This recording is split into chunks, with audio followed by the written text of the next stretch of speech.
আসসালামু আলাইকুম। প্রথমত যখন গরু বিয়েবে, ছোট বাছুর যখন বিয়েবে তখনই আপনারা যে সকল করণীয়, প্রথমত হচ্ছে যে আপনারা যখন জরায়ু থেকে যখন বের হবে তখন আপনারা 1 ঘন্টার শাল দুধ বলে ওইটা বাছুরকে খাওয়া দিবেন। শুকনা জায়গায় রাখবেন, গাটা ভালোভাবে মুছিয়ে দিবেন এবং হচ্ছে ওর মায়ের কাছে রাখবেন, যাতে ওর মা গায়ে যে সকল লেলসে থাকবে ওইগুলো সবগুলো কিন্তু একদম মুছে যাবে।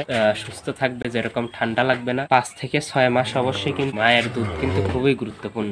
অন্য বাছুর থেকে থাকে, তার সাথে আপনারা এই বাছুরকে বেঁধে রাখবেন, যে খড় অথবা যেটাই দেন না কেন ওরা আস্তে আস্তে ওর সাথে খেতে পারবে। খাওয়া ধরে যাবে বাছুর, তা আপনারা অবশ্যই ওর শরীরকে সুস্থ রাখার জন্য পরিষ্কার পরিচ্ছন্নতা রাখবেন এবং বাছুরকে সবসময় গোসল করাবেন এবং ভালো জায়গা রাখবেন।